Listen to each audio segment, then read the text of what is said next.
Welcome back, everybody. The History Guy here. This is episode 4, playing as North Korea in the Hearts of Iron 4 modern day mod called Millennium Dawn.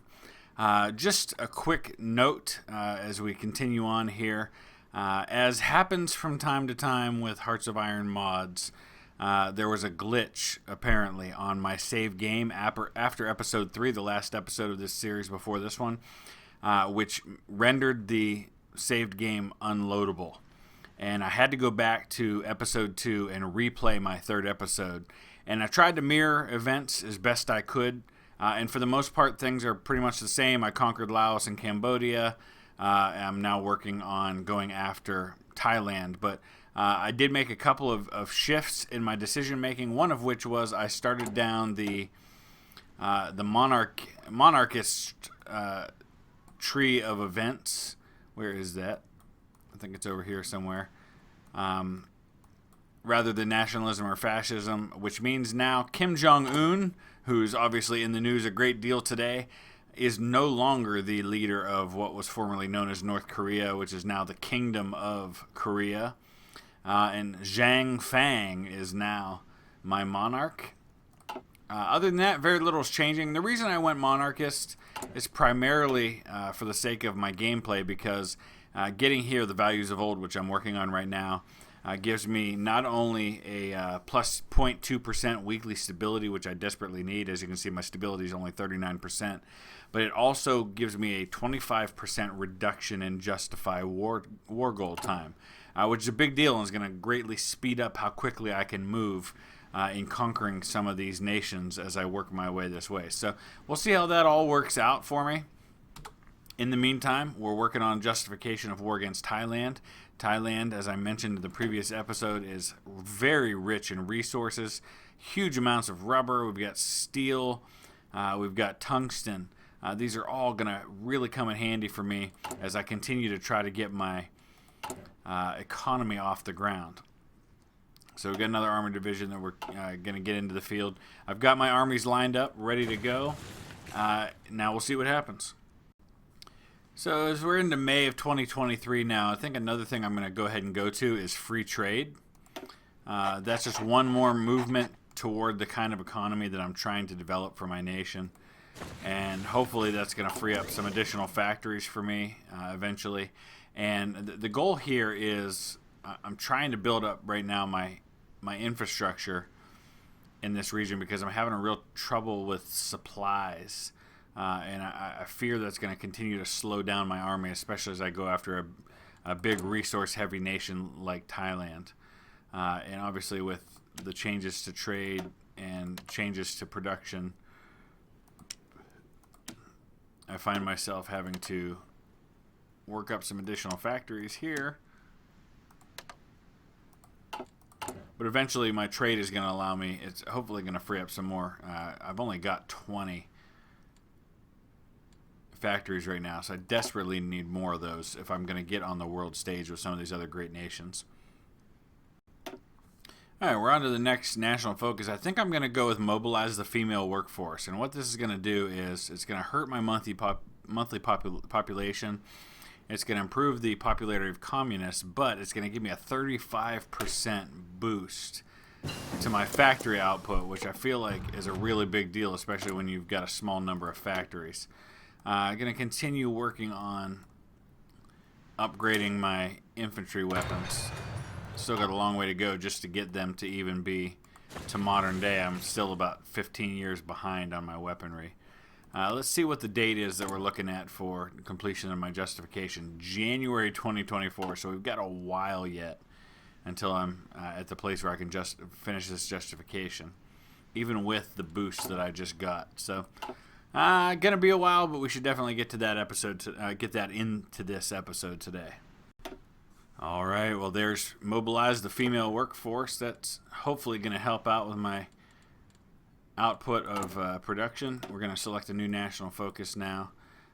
Birth control programs. I don't know if I don't think we want to go that rate. That's going to kill my population increase. I guess we're going to go resource focus now and just continue working on the economy. And I'm going to continue going down this battlefield support tree for my air power. I want to make sure that I have a good, strong Air Force moving forward. We're into August now. We've still got several months before the long-anticipated invasion of Thailand. I've also done a couple other things. I've added an all-around tank designer, which gives me an improvement to armor reliability and reduction in research time. I don't think there's anything else I want to do right now. I think we'll keep everything right where it is.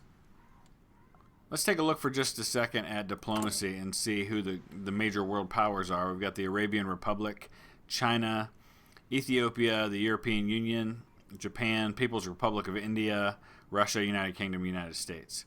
Let's take a look at the UK for just a second. Looks like Jeremy Corbyn is in power now. Let's go ahead and get on good terms with those folks for the time being. Alright, well, I'm already thinking about my next expansion, and I'm thinking it's going to be Malaysia. Again, a big source of rubber, and I think the more I can corner the market on all the rubber, the more people will have to trade with me, and just kind of make myself a world power in that way. Obviously, Malaysia is going to get a little interesting because of the islands involved, which means at some point I'm going to have to once again involve naval power in doing this. But that's the reality of the situation. So let's go ahead and take a look here. I think I'm going to go with Gen 5 main battle tanks. A little bit ahead on research there, but still only take me about half a year to come up with those. So we'll deal with Thailand, and then we'll turn our attention on Malaysia. Let's see when that's going to go down, because it's 300 days. So July. So that should hopefully give me time to take care of Thailand and then start planning my naval invasion, which I haven't had to do for a while, but yeah, there's limited places for me to go in Southeast Asia. All right, we're just a couple of weeks away from the invasion of Thailand. I've got a available decision here for seeking Korean friendship. It's going to get a boost in the opinion. I'm also, while doing that, I've begun boosting the popularity of the monarchist party in South Korea. They're currently fascist. So the monarchist party's it's up to 11%, and we're going to try to boost that up and then eventually maybe try to stage a coup there, a monarchist coup in South Korea. I just got all these political points. I may as well be using them for something. Now, I expect this war in Thailand is going to be a tough one. It doesn't look like it's going to go nearly as easily as some of the other ones have, and part of that is the supply issue. I'm doing my darndest to try and get that build up, the infrastructure, but we're not quite there yet. I'm trying to max out all of it, but in Laos it's only at 4 right now. We'll have our first one build up, but not until January 15th. By then the war will have been underway for a while. So we'll see what happens with that. In the meantime, we're about to develop AK-74s, which is going to be once again an improvement to the weaponry that I'm giving to my infantry. Right now we're producing 73 a day, but you can see that I need 33,000 for reinforcement, so I'm constantly in need of equipment. Just don't have the factories to keep up with it. Alright, we're 4 days away. Okay, here we go.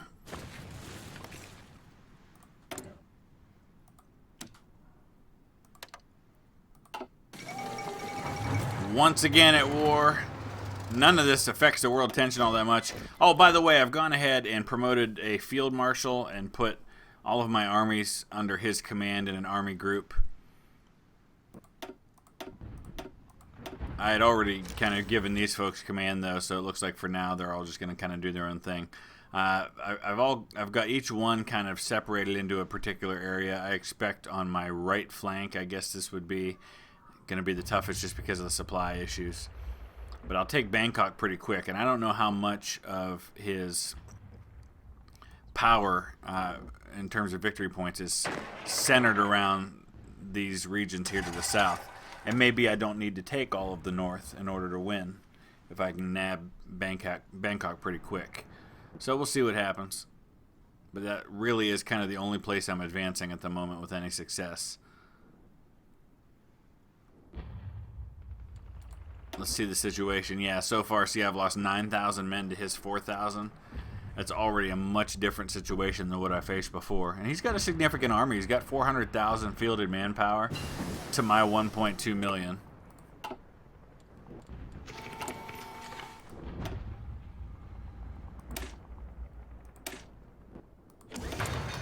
Alright, we've got to upgrade our production here to new advanced modern equipment. We've got naval battle results. Interesting. It looks like we lost a, or no, it was one sub versus a bunch of those things there. Okay. Not a big deal. Let's continue on. On to Bangkok. I'm going to isolate these divisions here, it looks like.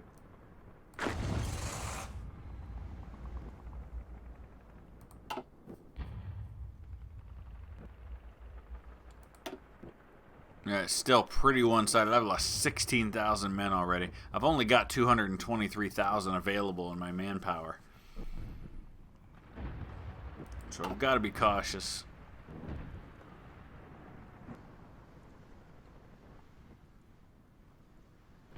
Boy, really nothing happening up here.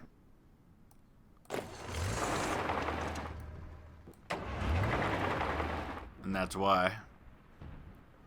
I just can't make any breakthroughs at the moment. Dang. And that's why they haven't attacked yet. We'll back off. Well, Thailand's going to be a tough nut to crack. I mean, that makes sense, though.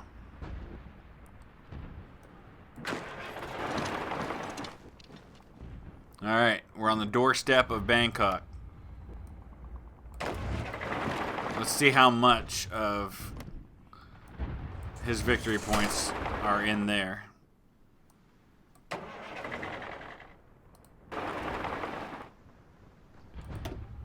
32,000 lost. He's lost 31,000, so we're about even now. That's good news.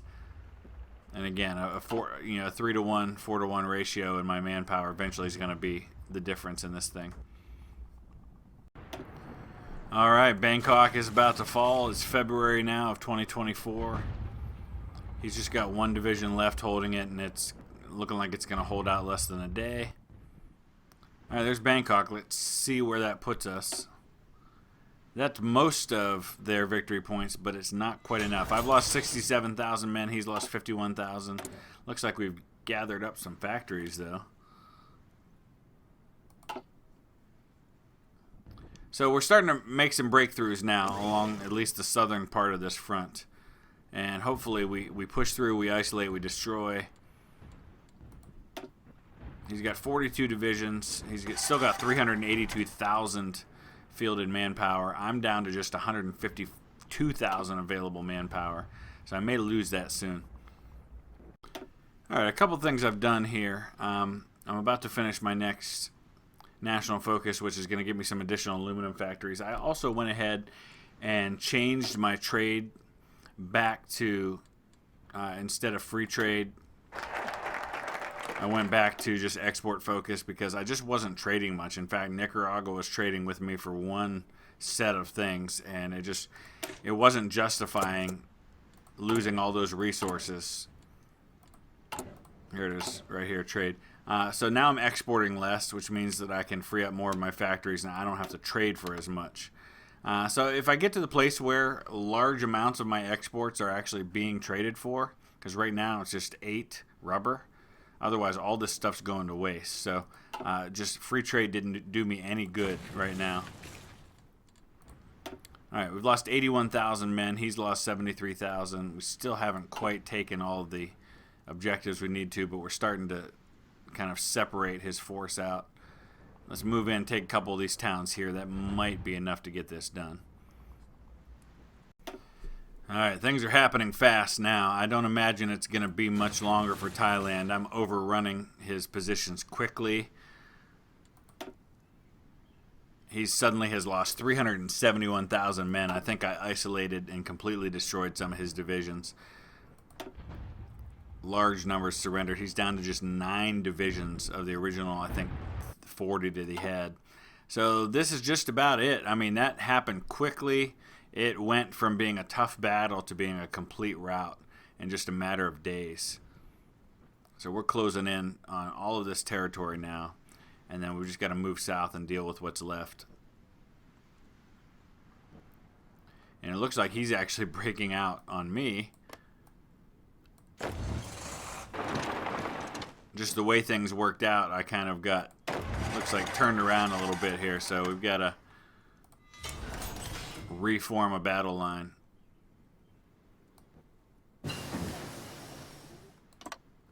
Alright, let's pause for just a second here.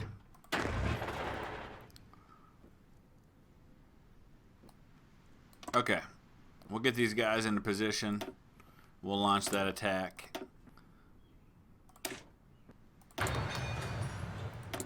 We've got to upgrade our tank production to the new Generation 5 main battle tanks.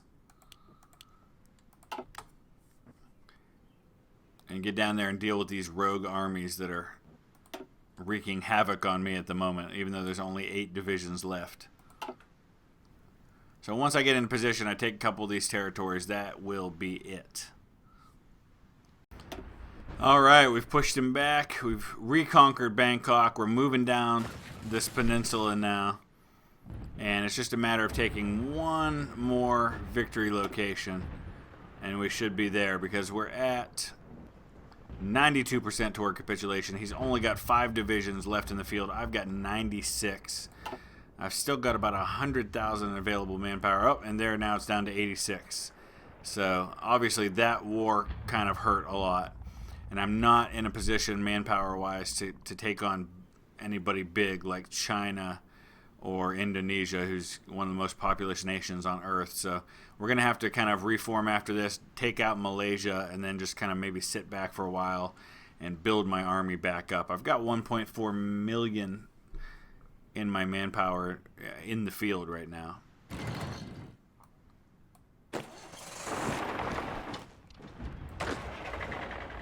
So let's see if this victory location right here is enough to do it. He's only got 1 division holding it.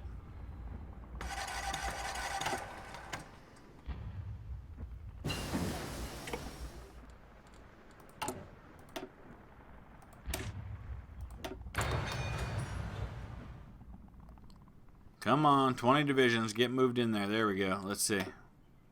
Oh, not quite. We're at 97%. All right, this has to go on a little while longer. We're going to have to march down to the next one. All right, we're into May 7th now, and I'm hoping this next territory is the one that does it. We'll find out here in just a second, as soon as it turns. Oh, it didn't turn. Come on. We're having a lot of supply issues right now, and I'm having a hard time getting my army moved down this peninsula. Major issues with attrition and supply. So close. There's only 1 division.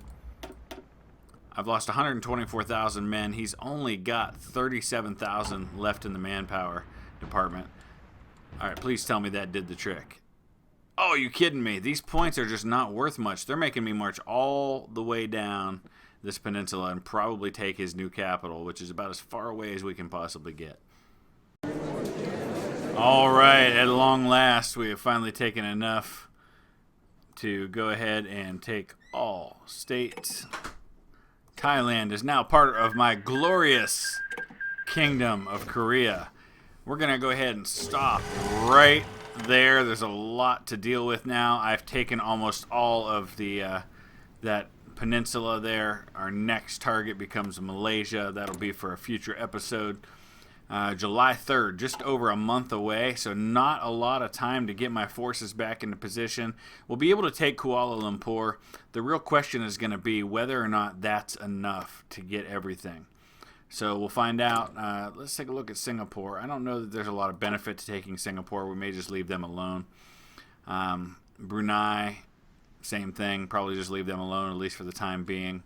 So we'll probably take Kuala Lumpur, take this part, and then we'll start making plans to invade across the channel there if it comes to that. But for now, I'm going to wrap it up right there. As always, I welcome your comments, your questions, any and all feedback that you may have about this series. Hit that thumbs up if you would, subscribe if you haven't already, and we'll see you again in a few days with another episode. Thanks for watching.